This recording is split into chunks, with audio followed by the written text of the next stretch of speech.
Salve, salve, universo narrado! Vamos trocar uma ideia sobre um livro hoje? Vamos falar da teoria da relatividade do Einstein, vamos falar um pouquinho de poesia.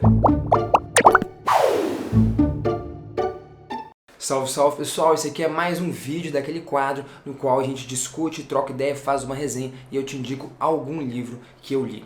Beleza? Esse quadro já está instaurado aí no canal, não sei se você ficou ligado nas thumbs amarelinhas, mas ele ainda não tem nome, na verdade, né? Dê uma sugestão nos comentários aí de algum eventual nome para esse quadro, mas hoje a gente vai falar desse livro, cara, Os Sonhos de Einstein, Alan Lightman.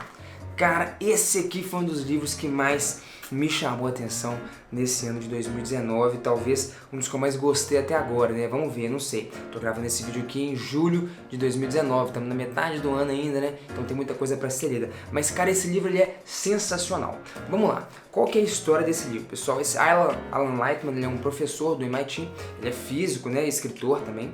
E a ideia desse livro, ele se passa, são como se fossem várias cartas, né? Por exemplo, aqui, ó, 20 de abril de 1905.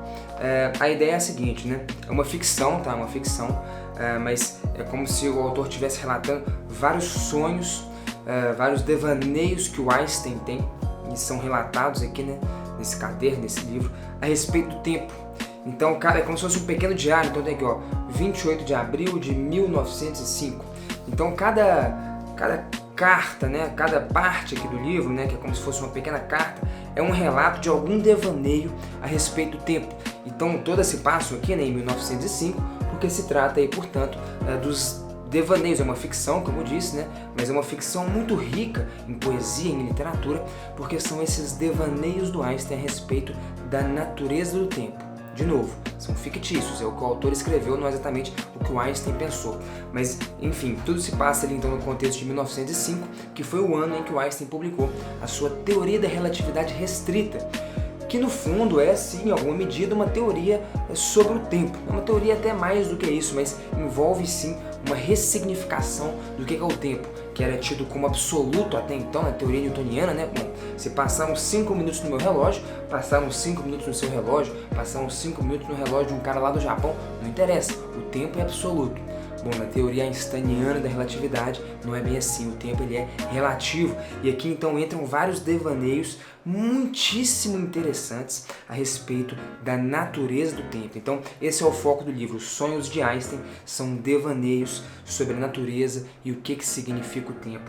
E aí aparecem algumas coisas muito ricas de poesia, de lírica aqui, né? E de filosofia, cara. Esse livro aqui te leva longe. Esse livro te convida, sim, a refletir sobre o que significa o tempo. Aí aparecem algumas coisas muito interessantes. Por exemplo, tem um aqui que eu faço questão de ler com vocês, eu acho que vale a pena ficar, mas ele sempre começa, às vezes, ou descrevendo alguma coisa, ou supondo o tempo de um jeito distinto para entender o que isso significaria, o que isso diria a respeito da natureza das coisas. Então, por exemplo, a primeira carta, em 14 de abril de 1905, né, o primeiro relato, né, suponhamos que o tempo seja um círculo fechado sobre si mesmo. O mundo se repete de forma precisa, infinitamente. E aí ele começa a descrever alguma história do que seria, como que seria um mundo em que o tempo fosse um círculo fechado sobre si mesmo e que consequências isso traria para o nosso cotidiano. Então, enfim, cada devaneio aqui é uma percepção distinta do que poderia vir a ser o tempo. Em 16 de abril de 1905, nesse mundo, o tempo é como um curso de água, ocasionalmente desviado por algum detrito, por uma brisa que passa. De vez em quando, algum distúrbio cósmico fará com que um riacho de tempo se afaste do leito principal para encontrá-lo rio acima. Quando isso acontece, pássaros, terra, pessoas apanhadas no braço que se desviou são repentinamente transportados para o passado. Enfim, isso aqui é só o primeiro parágrafo desse relato, né? São vários relatos, como eu disse, todos eles, em alguma medida, algum devaneio do tempo. Então, do mesmo jeito que a gente tem, por exemplo, 3 dimensões espaciais, tem um devaneio que é interessante, porque é um mundo no qual o tempo tem 3 dimensões, assim como espaço. Então, assim como um objeto pode mover-se em 3 direções perpendiculares, horizontal, vertical e longitudinal, um objeto nesse mundo também pode participar de 3 futuros perpendiculares. Cada futuro move-se em uma direção diferente do tempo. Cada futuro é real, em cada ponto de decisão. Enfim, eu não vou dar muitos spoilers aqui, mas te vendendo um pouco da história de como que funciona mais ou menos esse devaneio. Como eu disse, eu acho que isso aqui é muito rico, cara. Em literatura, em filosofia e em ciência, né? Ciência, a física, em última instância, é uma filosofia natural, como o próprio Newton se intitulava, né? Um filósofo natural. Então aqui é muito mais filosofia, mas é aquela filosofia que pressupõe a física, aquele questionamento sobre a natureza, sobre o que é o tempo. Cara, isso aqui é riquíssimo. Tem um outro mundo aqui, ó, nesse mundo, 24 de abril de 1905, essa aqui eu gostei pra caramba. Nesse mundo existem dois tempos. Existe o tempo mecânico e o tempo corporal. O primeiro é tão rígido e metálico quanto um imenso pêndulo de ferro que balança para lá e para cá. O segundo se contorce e remexe, como uma enxova na baía. O primeiro não se desvia, é predeterminado. O segundo toma as decisões à medida que avança. Essa carta aqui é riquíssima, velho. Vale muito a pena a leitura. Enfim, é muito interessante mesmo, são diversos devaneios que eu acho que enriquecem muito o nosso entendimento sobre o tempo, e eu queria particularmente ler um com vocês antes de concluir, isso vai demorar uns 3 minutinhos só. Se você tiver com um tempinho, para um pouco, fecha o olho, reflete um pouquinho nessa história. Eu acho que isso aqui dá um resumo geral do gosto, do sabor desse livro aqui. 26 de abril de 1905. Nesse mundo, já num primeiro olhar, percebe-se que algo está fora de lugar. Não se vê em casas nos vales ou nas baixadas. Todos moram nas montanhas. Em algum momento do passado, cientistas descobriram que o tempo flui mais lentamente nos pontos mais distantes do centro da Terra. O efeito é minúsculo, mas pode ser medido por instrumentos extremamente sensíveis.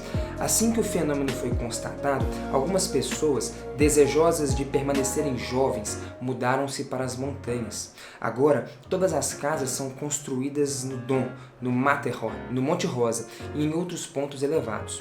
É impossível vender residências em outros locais. Muitos não se satisfazem apenas situando suas moradias em uma montanha.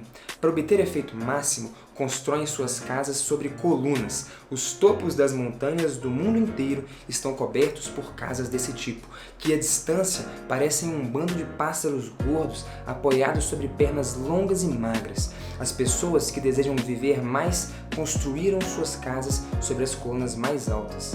Com efeito, algumas casas estão a meia milha de altura, equilibrando-se sobre suas espigadas pernas de madeira. A altitude passou a ser sinal de status. Quando uma pessoa da janela de sua cozinha precisa olhar para cima para ver um vizinho, ela tem a certeza de que aquele vizinho não ficará com as juntas enferrujadas tão cedo quanto ela. Que ele demorará a perder os cabelos, não terá rugas ainda por muito tempo, não perderá o ímpeto romântico tão cedo.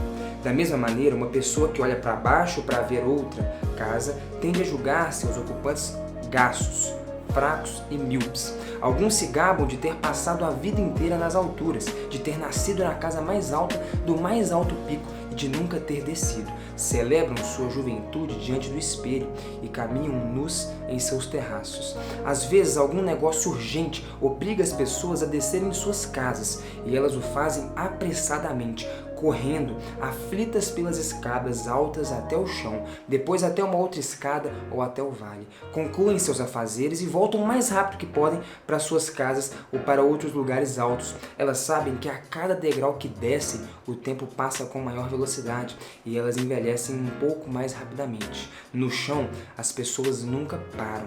Elas correm carregando suas pastas e sacos de compra. Um pequeno número de residentes em cada cidade parou de se preocupar se envelhece alguns segundos mais rápido que seus vizinhos. Essas almas aventureiras costumam descer para o mundo de baixo e ali permanecem durante dias. Descansam sob as árvores que crescem nos vales, nadam prazerosamente nos lagos localizados em altitudes onde as temperaturas são mais amenas, rolam no chão. Quase nunca olham para seus relógios e mal podem dizer se é segunda ou quinta-feira. Arrepiei todo. Quando os outros passam por elas e zombam, apenas sorriem. Com o passar do tempo, as pessoas esqueceram por que razão o mais alto é melhor. Mesmo assim, continuam vivendo nas montanhas, evitando baixadas ao máximo, ensinando seus filhos a se afastarem de crianças de locais de baixa altitude. Elas toleram o frio das montanhas por hábito e valorizam o desconforto como positivo para a sua educação. Elas até mesmo se convenceram de que o ar rarefeito é bom para seus corpos e, seguindo essa lógica, adotaram dietas especiais, comendo apenas comidas mais leves. Os anos passaram e a população acabou ficando tão leve quanto o ar, com os ossos protuberantes, envelhecida antes do tempo. Enfim, cara, isso aqui fala por si só, né, cara? Eu acho que essa aqui é uma leitura muitíssimo recomendada. É um livro que com certeza eu vou voltar a ler, caso você se interesse em ler. 22 de maio de 1905 também é riquíssimo. Enfim, cara, queria poder trocar mais ideias com você sobre esse livro, mas fica então a sugestão, Os Sonhos de Einstein, um livro muito rico em física, em filosofia, em tudo, né, cara? Se você prestou a devida atenção no que eu li, você vê que o livro fala muito mais do que de física, de filosofia, enfim. Fica a recomendação, como sempre, pessoal, aqui na descrição eu comprei esse livro pela Amazon, foi onde eu achei o melhor preço, e aqui na descrição tem um link para compra pela Amazon, e lembrando que é muito simples, mas comprando por esse link você ajuda muito o canal, pessoal. Eu não sei como, mas desde fevereiro que eu lancei o canal, eu estou conseguindo cumprir uma meta que eu coloquei para mim mesmo, que é de alimentar o canal com um vídeo por semana. Não sei como, mas eu tenho conseguido fazer isso, muito difícil às vezes, então enfim, se você simplesmente comprar por esse link, caso você se interesse, você já nos ajuda demais. Se você se inscrever aí no canal e ativar as notificações, isso já vale muito pra mim. Muitíssimo obrigado pela sua atenção, espero que você goste da leitura, tenho certeza que você não vai se arrepender. Até mais, tchau, tchau.